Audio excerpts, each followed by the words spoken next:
It's great to be with you, everyone today who's online. Thank you for taking time out of your day to join us. My name is David Byrum, or DB, and I have the privilege of supporting an awesome team that supports all of you. Wow, 2021 is flying, and this morning has flown even faster. That's incredible. I'd like to personally extend my thanks to Katrina, Kirsten and Charlie. I thought your presentations were outstanding. The level of openness, authenticity and insight that you've shared with everybody today has been excellent. So thank you very much from me and all the team at HS. Welcome to our panel on the future of leadership. I have to say I'm very excited with this panel. I'm excited because of who we have on the panel. We have Nicole Gower from Macquarie University, Vanessa Ellis from Auckland Transport, and Jill Johnson from the Sydney Opera House.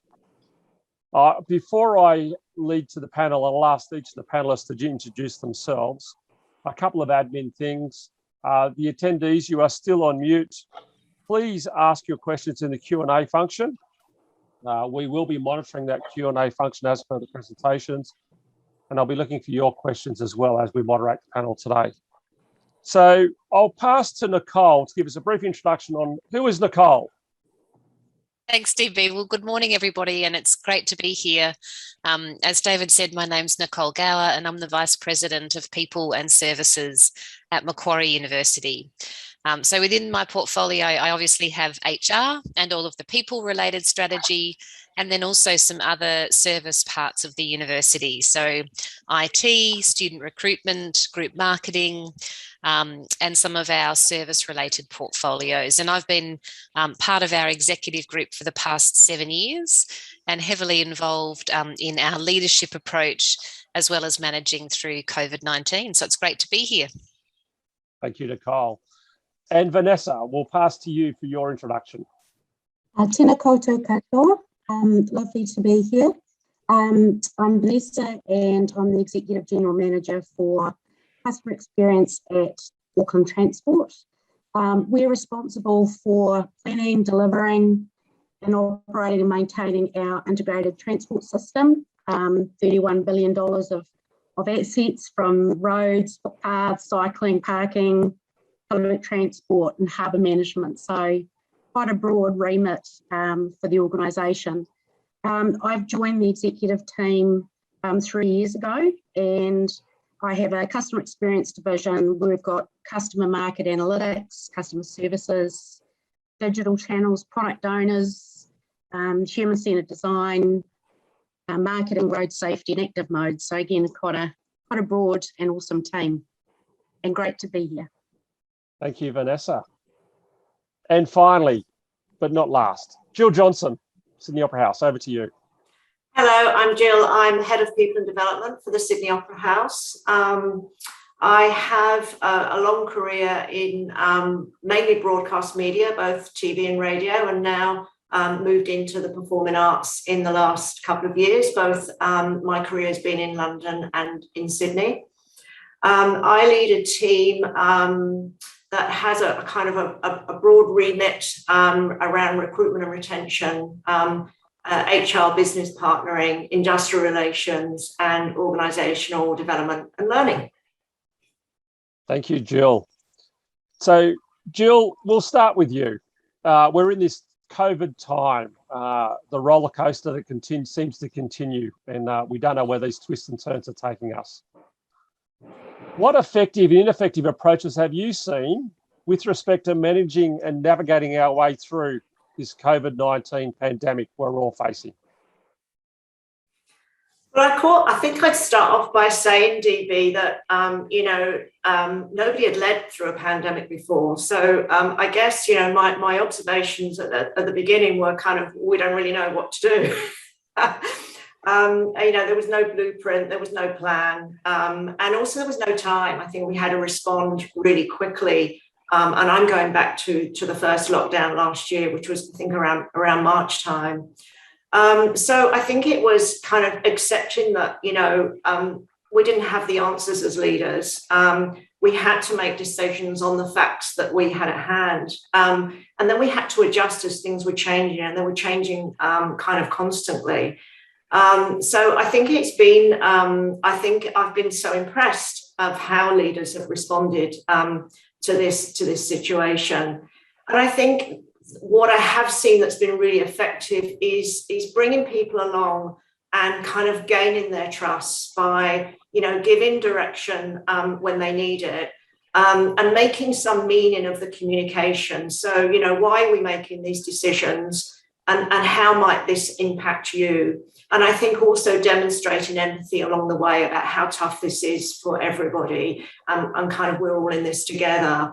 So I think really the consistent and clear messaging, what's happening and why, what are we doing about it? And making sure people have got, the information that they need, and particularly, getting the information quickly that's going to impact them. I think as well, what I thought was effective was that messaging was around, what are we relying on to make these decisions? And in our case, we were relying on public health orders and New South Wales Health. So, staff kind of knowing that, what are we relying on to make these decisions? What are the experts that we're drawing on to be able to make these decisions? And then, getting the right team together, this whole collaboration piece, getting the right people in the room, they're going to work really well together, that are going to respond to what do we need now? What is the current demand, if you like? And I think, just last of all, in terms of effectiveness, I'd say understanding that everybody's circumstances were different. Everybody had different challenges. Some people were working longer hours. Some people were actually not working much at all because we couldn't give them work to work from home. If you think of, say, a theatre usher, for example. So I think understanding everybody sort of had sort of different needs. I didn't really see a lot of ineffective leadership, but, reading, some of the things that were going on, perhaps with the odd politician, maybe, not necessarily here, but overseas. I think, ineffective leadership would be downplaying the situation, it kind of all be fine, and not really being kind of realistic, if you like, about what we're really dealing with, And then I think, the blame game as well, around, well, that's not my area of responsibility. I think that's very ineffective. It's got to be, how can I get the right people together if I don't have the answer? Yep. I think lack of planning as well, and not having a plan, and reluctance to sort of do things a bit differently, and kind of to be really agile. We need to change how we're doing this because it's not working. And last of all, I would say not listening to your people. What do they need right now? Yeah. Thanks, Jill. Great response. Vanessa, effective, ineffective during this pandemic of COVID-19. What have you seen and experienced? I have to say that if we had not started on our cultural journey 3 years ago, I do wonder what kind of collateral damage there would have been for our people if we hadn't started and made some real progress on that journey. And the reason that I say that is when the executive team came together as soon as this all started to happen, we had really clear principles from the get-go, which was we will keep our customers, our people and our suppliers safe and supported. That was the principle by which we made every decision, and frankly, it made a lot of our decisions quite easily when we had that as how we were going to make decisions. And we had to move fast because we, got essential workers, people in the office. We had to dial down construction works. We've got public transport contractors. We were setting up traffic operations for COVID checks, etc. So keeping people safe and supported was our big thing. As an exec team, we established a crisis management team of leaders because, again, like Jill said, we didn't have a blueprint. And we quickly devolved the decision-making on the operational responses, which is another way of saying we got the hell out of our people's way. Yep. And it meant that our exec team, our discussions were mostly centred on our people, keeping them safe, public confidence, and also what we needed to do to secure our financial position and our future. So it actually means that the balance of our effort was on those really important things.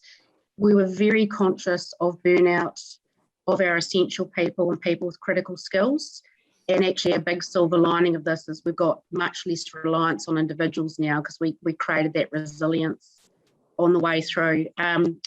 Communication all the time, every day, everywhere, to everyone. And our chief executive led that, and all of our people turned up for the webinars. And it was super open, transparent. We shared everything about our financial situation, and we made sure that we were bringing in, some of the hard questions from our people. Just a couple of other quick things. As an executive team, because we wanted to keep our people safe, we all took 10 to 20% pay cuts for a long period of time. And 90% of our senior leaders did the same so that we could keep a lot of our frontline workers in place. That funding also helped us to create a welfare fund for people that were really struggling financially with family members losing jobs through COVID. And I think a couple of other quick things, we really doubled down wellbeing. We gave a huge amount of tools, tips for leaders, for our people, resources, so that people always had a place to go or support if they needed it. And again, we took the opportunity to push forward on things to move the organisation forward. So we didn't snap back to our old legacy ways of working. The only thing I think that was poor leadership at times in pockets. We had some leaders that were very difficult about allowing flexibility of working hours and work. So that surfaced pretty quickly, and we worked through that with people. Excellent. Yeah, thank you, Vanessa. That level of support is so important. Nicole. Yeah, very similar experience to others, actually. And I think my first observation is I think we saw in some ways the best of our leadership community and the best of our community more broadly. I found, when this happened, people really came together. They wanted to support each other. And we found our initial response to COVID really quite impressive in terms of how everyone managed. We, as a university, we had a lot of teaching on campus, that student experience. People love being on campus. And over 2 weeks, we had to move almost completely online. And, our staff were amazing in supporting that. So, and same for professional staff who support the academic enterprise. We were impressed with how agile, how much people supported one another. So we've seen the best in our leadership community, I think. What worked, again, like others, I think really strong and visible leadership. So people wanted to see our Vice-Chancellor out in front, clear messaging from him regularly. I think more perhaps in that decisive mode at times than, there were moments for consultation, particularly as we were coming back onto campus. But actually in the initial response, people wanted to know the plan and they wanted to know it pretty quickly. And so for our leaders, being willing to be that adaptive to perhaps being a bit more in front, a bit more decisive, highly communicative, that worked very well for our leadership community. And like others, we had a cross-functional and almost a sort of diagonal group in our task force. So some senior people, some more junior people, really the core group coming together initially daily and then at different types of cadence depending on where things were up to. I think from a leadership perspective, the part that was more challenging was actually when things settled a little bit and we wanted to reactivate our campus and bringing people back to campus. Asking people to go home, that was pretty easy. Asking people to come back, that was really quite challenging. And, that was for a range of reasons. People were frightened, combined with they enjoyed this new flexibility and they didn't want things to go back to the way that they were. So there was a whole range of issues there. And I think as Vanessa and Jill sort of mentioned, listening, connecting in with your people, that was really important. Understanding the diversity of needs, that it wasn't a one size fits all and that we needed to support the range of needs amongst our community. And where I think mostly I think we had really strong leadership during that time. where I think I saw moments of ineffective leadership, it was where a leader was keen to see their whole area align with their personal preference. And so, there was a sense of, I'm tired of being at home, so let's all come back 5 days a week. Or, I really like working from home, so let's all stay working from home, or variations thereof. And I think acknowledging that we're all quite different, and we saw that come through quite strongly, that there were different needs, different responses, different preferences. And actually where we found success was in embracing that diversity and working in a way that allowed flexible, what I kind of call flexible flexibility, that it's not a one size fits all flexible approach. So those would be, I think, some reflections, but really that, the core of that is being prepared to be adaptive and actually respond and adjust, including your own personal preferences, in order to support the people that you're leading. Brilliant. Some excellent common themes across the three of you there around strong, visible leadership that is communicating the plan and decisions and maintaining that support to everybody through listening, looking after their well-being. I'm going to steal from Vanessa's line here, getting out of the way and letting them drive. So we'll move away from the pandemic. It's in the headlines, so we talk about that a lot. So let's more specifically talk about leadership and what's changed compared to 5-10 years ago, and what's the same. So Nicole, I'll start with you this time. Sure, thanks, DB. And I think perhaps more than new, it might be points of emphasis. I still think those core elements of good leadership that we all know remain those core elements. But I do see some greater points of emphasis that I think leaders need to be attuned into and be responsive to. So a few of those for me, diversity, inclusion, and belonging. I think there's greater expectations of our leaders now to actually create an inclusive leadership approach and a sense of belonging amongst the groups that they're leading. And what I like in that space, and I actually find it quite exciting, is that the goalposts keep shifting in a good way, that there's continued development. And so what I like for our leaders is just the preparedness to keep listening, to keep learning, to keep understanding the needs of different parts of their community. And, including myself, I find I might read a book or go along to a seminar, and it continues to build my knowledge on how I can be an inclusive leader. So I think that's a key theme that I see coming through in our sector, but also with other sectors that I work with. I sit on the board of a financial services company, and they too see those same trends in the financial services sector as well. The other one I think is CX, customer experience, and that's, that's been there forever. But again, what does that mean for leaders? How do they actually connect in to have a more service-oriented lens in their own leadership to role model what they'd like to see in their people? So for me, that's been a really strong theme for us, our students, but also our internal customers. I find myself spending a lot of time in leadership conversations talking about customer focus, customer experience. And then finally, agile. And I think that's perhaps a reflection of the pace of change. And, we all know that change is a constant, but certainly the past kind of couple of years, it's been pretty quick. Certainly for the higher education sector, that has been going through a lot of disruption. And so, again, what does that actually mean for leaders? It's a different kind of week.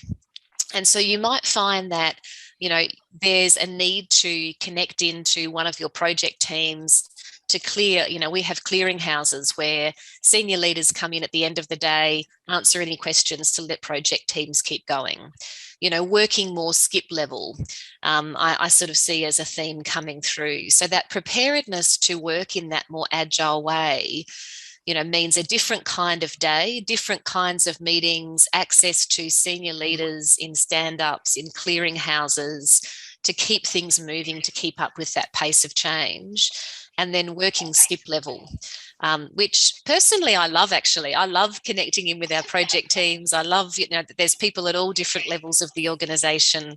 I find that really rewarding, and I think, but it has taken an adjustment in terms of how the working week goes, how you're spending your time. So those would just be a few things that I think, points of emphasis, evolving needs rather than new needs, but certainly trends in our context. Wonderful. Thank you, Nicole. Jill, your thoughts on what's different, what's staying the same?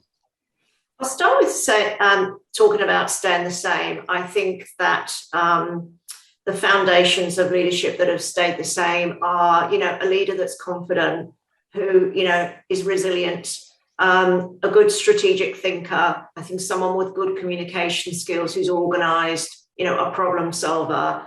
The commercial acumen, of course, is making sure that, you've got to focus on the external environment and not just the internal, and somebody who's approachable and supportive. And I don't think that's changed. I think what has changed is that people don't want to be managed anymore. They want to be coached. Now, I don't buy into the whole kind of Gen Y and whatever. I just generally think that applies to all generations, is that people are looking for a leader now that will coach them and grow their career. And they'll come and work for somebody because they want career growth and development, not necessarily just to come to do the job. I think that expectations are that leaders inspire us. It's not just enough to give direction. And I think it's got to be meaningful, and give each individual a sense of purpose. So, what does this mean for me? How do I fit into this big picture?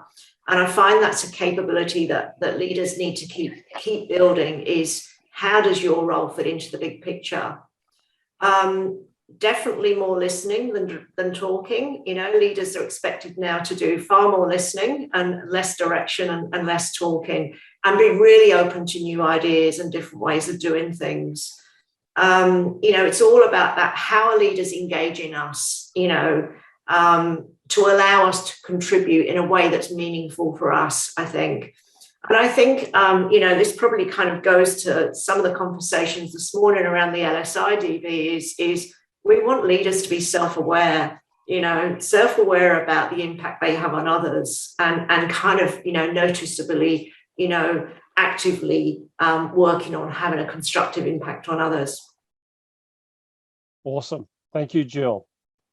Vanessa, from your perspective, what's the same? What's different? I think what's different, and it goes to Nicole's point about inclusive leadership. I think expectation of constructive behaviours, not positional power and chains of command, are just not going to be tolerated, but like they were even 5 years ago. The comment I wanted to make about leadership is that the list of skills has actually got longer for leaders in the future. If I think about Auckland Transport, we've got 7 generations of people working in our business, at least 32 different ethnicities, and we have a very big focus on inclusion and diversity, and almost half of people in Auckland won't have been born in New Zealand very soon. So as a leader, you are managing, different cultures, ethnicities, bringing in different perspectives. I think that's quite a fundamental shift. And you've got very different expectations of these people and also your customers. And even local government organisations like ours, they're the same expectations of us as even private sector. I think the other big things are that nowadays people expect you to lead them as a person, not a worker. Yeah. There's more to you than just you as a work widget. And so with that also is a real need for leaders to really consciously grow and develop their talent, and especially in a really competitive labour market, which we've got now is no immigration, and that with COVID. Given uncertainty, and it's a bit of a hackneyed term, but sense making and clarity as a leader when you're going, what the hell is going on? Crucial skills. And being able to, as Nicole said, focus on customers, because it's actually very unifying for an organisation. I think on a personal level, as a leader, you're a constant work in progress. You need to keep working on yourself, be adaptive, be really open to change. I know people talk about that growth mindset, and just be really, as Jill said, aware of your positive or negative impact on people and their motivations. You have to be really personally courageous as a leader now because of the uncertainty that you're dealing with. And that means you're going to fail at times, make wrong decisions. Your teams are watching you. So you just have to get comfortable with that, and just be a constant learner. We've been doing a huge piece of work on the future of work. So we're talking to all of our people at the moment on what are your expectations of leaders and of skills in the future. And it's highlighted that we've still got quite a big gap in skills and mindsets. So we've got some work to do there. Yeah, wonderful, Vanessa. Some really good themes coming through again. Some of those core elements of being a good leader of courage, care, curiosity, creativity, knowing yourself remain true.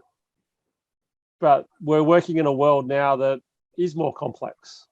It's changing. And how do we adapt, be agile, responsive in those changes as it moves?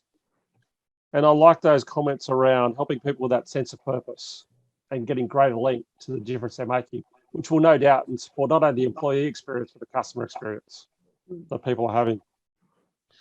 And Vanessa, you touched perfectly on the war on talent. Both Australia and New Zealand are at a time when talent is precious. So how do we really care for those people and become the coach? The only true competitive advantages we've got is keeping our best talent. And how do we do that?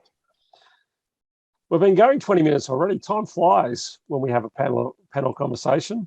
So I might drop to the question around advice. And there's a few questions coming through, so I want to answer a couple of those questions. But Vanessa, we'll start with you. And you started touched this a little bit already, but what advice would you give to your executive team with the role they play, and what tips or tricks would you give them? Tips and tricks. Actually, Kirsten touched on a really important one earlier. I thought she was a legend. I've got a few here that I just noted down. How you behave and interact together as a leadership team, and what you focus on either undermines or builds confidence in your people. You can be functionally brilliant, but your value is in how you work together as a team and on what's important. And that sounds a bit obvious, but too often executive teams focus on their functional expertise. You're there for the enterprise and its people and customers. I've noticed and experienced, having going through this last sort of 18 months, when you start to get really busy and you're focusing on lots of change and uncertainty, you can really quickly get out of lockstep with each other and get misaligned on things. So you have to, as Kirsten was saying earlier, create time. You have to create time and space to openly discuss or check in on if you're aligned or not, and how you're progressing on the big rocks. We had periods where we just got too busy, and then you can very quickly see trust start to deteriorate. So consciously and intentionally do that. The job is working on your culture and your people, not just doing the work. Mm-hmm. As a leadership team, you have to keep renewing yourself and keep working on you as a leadership team, and how effective you are being for your people and your organisation. And we routinely do that every week as a leadership team. What could we be doing better? Are we focused on the things that actually really matter? How are we doing with our culture? And, for us right now, focus on developing our talent and our people and bringing them up and giving them opportunities. We've given a lot of our senior leaders strategic initiatives that we might have led ourselves, and we're giving those to our people and providing them with development support. And they're doing amazing things. It's great to see. That's awesome. Thanks, Vanessa. Yeah, create space is a big one. Yeah. Jill, from your perspective, what advice would you give to your executive team in the role? I think I would say keep communicating with transparency and authenticity, and continue to build that trust that, the leadership team it's all in good hands. I think sharing expectations with your people and acknowledge good work and effort often. I think it's really important to acknowledge the achievements. Listen to your people and keep an open mind about doing things differently, and help individuals and teams understand, their contributions to the business goals and the overall strategy. It's all about why we're doing this and explaining the why. And what do we hope to achieve, and kind of really make those goals inspirational as well. And kind of last of all, I just kind of was thinking about spending quality time with individuals, and coach and grow them. After all, they're going to be the next executive team members, and I think it's important to kind of continue to coach and grow the next level of leaders for the future. Yeah, excellent. Thanks. And Nicole. So very similar themes for me, I think. And Vanessa, we too think about both that sort of collective and the individual kind of leadership contribution. And I think, paying some attention to both of those things. So how are the executive group or leadership team coming together, alignment, ensuring that you're on the same page to create that, that clarity for the community and that sort of shared way forward, I think is really important. I mean, it's interesting at the individual level, I'm sort of torn a little bit because, I do believe in, that individuality, giving people permission to be their own leader. There are some core elements, but what I like about my colleagues is they're all quite different and lead in different ways. And so finding that right balance between, certainly core value set and some core aspects of leadership, but giving space for people to be their own kind of leader and to lead in different ways. And I see that's really effective because, and I'm sure other organisations are similar, we're quite an eclectic mix. What's going to be effective leadership in our business school or in our Faculty of Medicine, Health and Human Sciences, or in one of our professional arms? There's some common elements, but there's also differences there. And so, I quite like those differences and seeing how people can be effective in different ways. Some of those kind of core components, I think others have touched upon. I do think, Vanessa, that sense making, that synthesizing, creating clarity from complexity is a very important role, particularly in current times. Also, your sense of seeing people as the whole person. And I think that's, that means being kind, being humanistic. And the kind of quid pro quo for leaders there is, when you see your people as whole people, they see you as a whole person too. And so I don't think people expect their leaders to be perfect. I find people quite like it when they see, the kids come in and say, Mum, where's my lunch? Or, they actually quite like seeing, you as a whole person. But I think, keeping that kindness, keeping that sense of humanity is super important. And then in terms of that sort of vision for the future, I think there's a role here for optimism with some realism kind of attached to it. So you don't want to be kind of leading people through with a false sense of optimism but I do think that positivity and realism, that sense of reality, but keeping that positive lens, particularly when you're going through troubled waters, I think is helpful to give that sense of hope. And that, that sense of hope, provided that it's grounded in reality, I think is really key at this point in time. Awesome. That collective behaviours, that collective teamwork is the secret sauce. With that balance of being you, you don't want to be all the minions falling off the cliff. We want to still be unique to who we are as individuals and leverage that strength. Recognising that a champion team will beat a team of champions every day of the week in terms of performance. We'll take, it looks like we've got 5 minutes to run. So we'll take one. I've got a really good question here that's come up from the group. And so maybe get your 1 or 2 insights to this question. How do you maintain your focus and enthusiasm on culture and leadership in your organisations? And Jill, we'll start with you. Well, I guess kind of more so than ever, it's so important now when we're leading and managing people who are working remotely, and how we're going to continue to engage and connect with those people. And I know we've got a leadership development program running at the moment, and some of it's online and some of it's kind of face to face when we're back on site. So I think keeping the momentum going with that development program, if you can't, making sure that you're still delivering and equipping leaders with the tools kind of more so than ever now, I think leadership is most important. So I think it's about, kind of making really clear about what our expectations are from our leaders, and how we can equip them with the tools and the training and the learning that they need, particularly now to lead through these uncertain times. Wonderful. Thanks, Jill. Nicole, how are you maintaining focus on culture and leadership?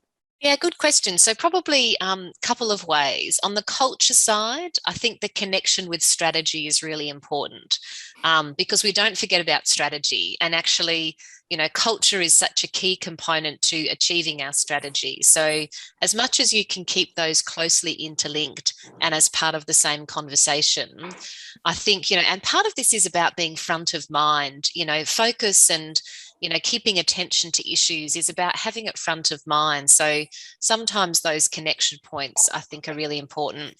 And then on the leadership side, in lots of different ways, but personally, I think it's about being self-reflective as a leader yourself. Starts there, and thinking about your own leadership regularly. And then, that sort of flows through to the organisational level as well. Because I think when there's that appreciation of, that need to be a lifelong learner, the need for constant adaptation, that helps to then inform what leadership support, how you bring your leadership communities together, recognising the role of your leadership community flows through naturally. So just a couple of thoughts there. Yeah, wonderful. Thanks, Nicole. And Vanessa, your thoughts, sustaining enthusiasm on culture and leadership? Two parts to it, I suppose. One is, firstly, it's if you're people-centred generally, it's always something that you just always think about day in, day out. So that for me, there's a values thing in there. I think Nicole made a good point where I know AT, we've shown the connection between culture and leadership and great outcomes for our people and our customers. So that's really front and centre. But as I'm reminded by Neil from Human Synergistics New Zealand, he keeps us honest, those regular check-ins, daily rituals, daily habits, your leadership checklist. It's one thing to know it, but it's quite another to make sure that every day you're doing something about it. So small rituals. And as Nicole said, I get a huge amount of value as well out of skip meetings across the organisation.